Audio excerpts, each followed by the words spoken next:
ज्यादा भारी और मजबूत होना चाहिए। बड़ा हमला किया है पाकिस्तान की राजधानी, सोचिए पाकिस्तान की राजधानी इस्लामाबाद में भारत का बेहद बड़ा हमला। इस वक्त की सबसे बड़ी खबर और वहां से जो आएगा उसको तो मलबे में ढेर करने के ऑर्डर दे दिए गए सीडीएस को कि जो आएगा उसको खत्म करके यहीं राख बनाना है और उधर जो है उसको भी राख बनाना है। सियालकोट में जो अड्डा है पाकिस्तान का सबसे बड़ा अड्डा है प्रशांत, सबसे बड़ा अड्डा है और उसकी कमर जो है तोड़ने का काम किया है सियालकोट में। और देखिए जैसलमेर में ड्रोन हमले को नाकाम किया गया उसकी तस्वीर, लेकिन सियालकोट का जिक्र करना बहुत जरूरी है। बिल्कुल सही कहा आपने, सियालकोट बहुत जरूरी है, सियालकोट का जिक्र करना। और लगातार अब सियालकोट में भारत ने बड़ा हमला किया है। सियालकोट में बताया जा रहा है कि मिसाइल से हमला किया गया है। दरअसल कुछ ही देर पहले यह साफ किया गया था रक्षा मंत्री के जरिए, जवाब दीजिए आप और कड़ा जवाब दीजिए पाकिस्तान को। जिस अंदाज में उन्होंने हमारे ऊपर अटैक करने की कोशिश की उससे जवाब कहीं ज्यादा मजबूत और बड़ा होना चाहिए। सियालकोट का जिक्र आप कर रहे थे, सियालकोट जी बिल्कुल सियान को भी मार गिराया है, जैसा कि पूजा जिक्र भी कर रही थी कि जब F-16 पाकिस्तान को दिए जा रहे थे तब उसमें यह क्लॉज था कि ये F-16 जो विमान हैं, फाइटर जेट हैं, लड़ाकू विमान हैं, ये भारत के खिलाफ इस्तेमाल नहीं होंगे या भारत के खिलाफ आप इनको इस्तेमाल नहीं करेंगे।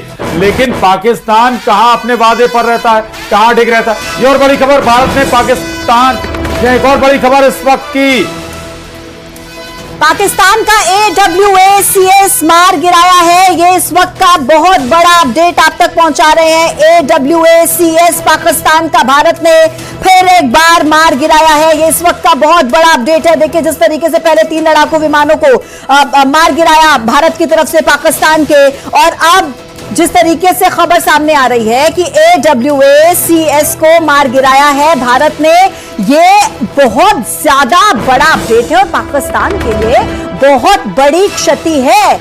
AWACS जिसे पाकिस्तान का को लेकर के कहा जाता था, जिस पर पाकिस्तान घमंड करता था, पंजाब में पाकिस्तान का AWACS मार गिराया गया है। ये इस वक्त का बहुत बड़ा अपडेट है। तो airborne warning and control system aircraft एक तरीके का है ये जिसे पावरफुल रेडार और सेंसर्स के साथ इक्विप्ड किया गया था, उस सिस्टम को मार गिराया गया है। Airborne warning and control system एक तरीके का एयरक्राफ्ट, पावरफुल रेडार सिस्टम इसका, पावरफुल सेंसर्स इसके, उस सिस्टम को जब भारत तबाह कर दे तो पाकिस्तान कहां स्टैंड करता है? पाकिस्तान का कोई सिस्टम काम नहीं आने वाला है पूजा। और ये सारे सिस्टम, अब जितने सिस्टम है उन्होंने चीन से खरीदे हो या कहीं और से, वो सारे सिस्टम खत्म होंगे, सारे सिस्टम ध्वस्त होंगे।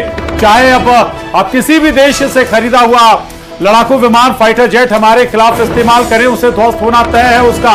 बहुत सारे आपको बता दें 1902 युद्ध हुए हैं उससे जुड़े बहुत सारे जो विमान हैं, उससे जुड़े जो टैंक हैं, वो आज भी हमारे यहाँ एक शोपीस के तौर पर रखे गए हैं। जब दरअसल भारत ने जंग जीती थी, पिछली जंग बॉर्डर पर, तब वहां से जो टैंक हासिल किए थे वो अलग अलग मिलिट्री बेस पर भेजे गए थे।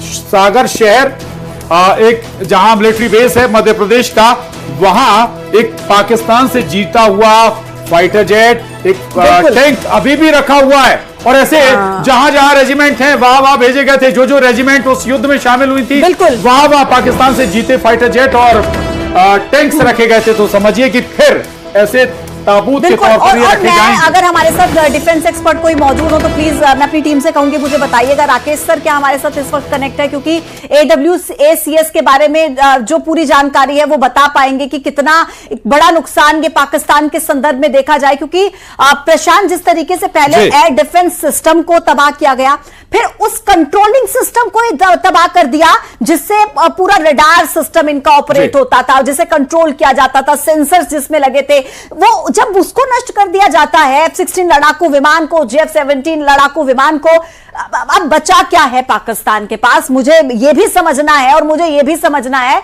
कि AWACS जिसको भारत ने नष्ट किया है, अब पाकिस्तान क्या करेगा, किसके आगे हाथ फैलाएगा, कैसे अपने आप को तसल्ली देगा? और अब भी क्या इसी तरीके से एक के बाद एक हमले करेगा? क्या अब भी अपनी बेइज्जती कराने के लिए दोबारा से भारत के जो बॉर्डर्स हैं वहां तक पहुंचेगा और ऊपर से कुछ फेंकने की कोशिश करेगा और फिर से डिफ्यूज होगा और फिर से बेइज्जती कराकर वापस लौटेगा?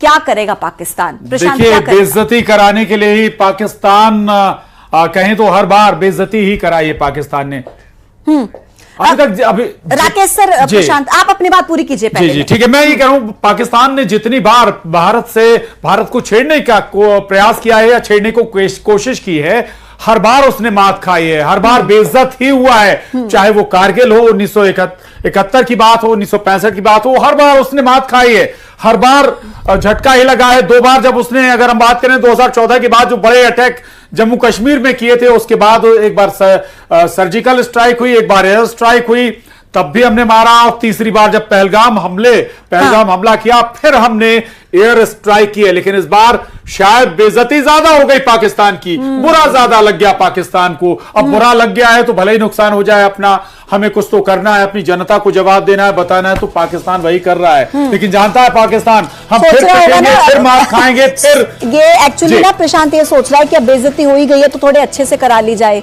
कब तक थोड़ी थोड़ी बेइज्जती से काम चलाएंगे?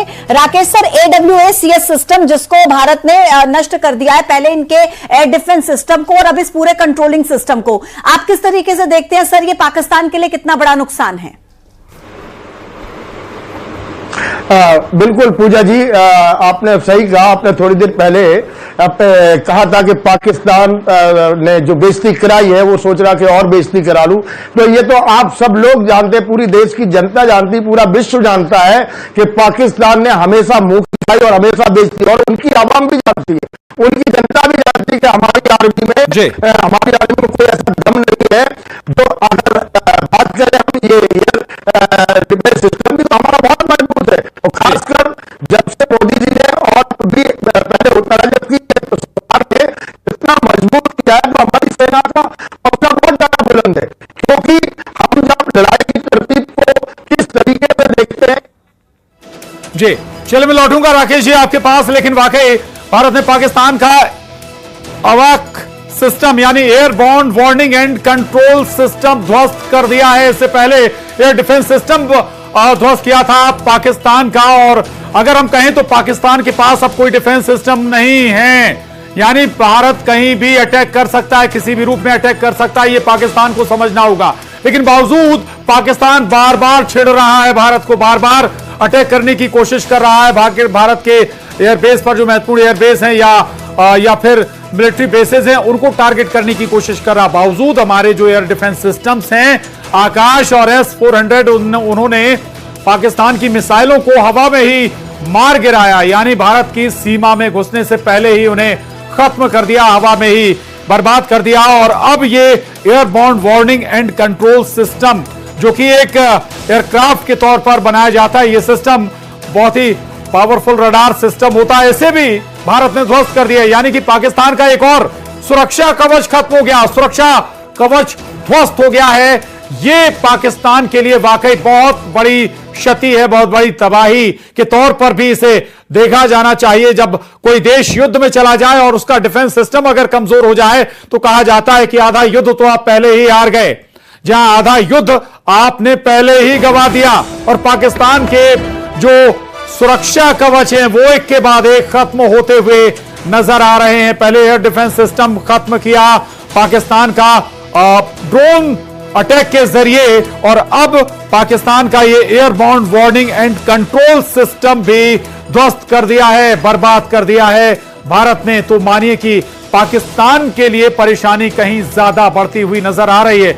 भले ही वो अटैक करने का प्रयास जरूर करे, लेकिन अपने ऊपर होने वाले अटैक को बचा नहीं पाएगा, या कहें कि अपने ऊपर आने वाली या गिरने वाली मिसाइलों को रोक नहीं पाएगा। पहले उसे ना केवल ट्रेस कर पाएगा और ना ही उन्हें रोक पाएगा। और ये बड़ी खबर, जयशंकर ने यूरोपियन यूनियन को इस हमले की जानकारी दी है, जयशंकर ने अमेरिका को भी इस हमले की जानकारी दी है। भारत बहुत समय से काम कर रहा, पाकिस्तान के उकसावे का करारा जवाब देंगे। विदेश मंत्री एस जयशंकर ने न केवल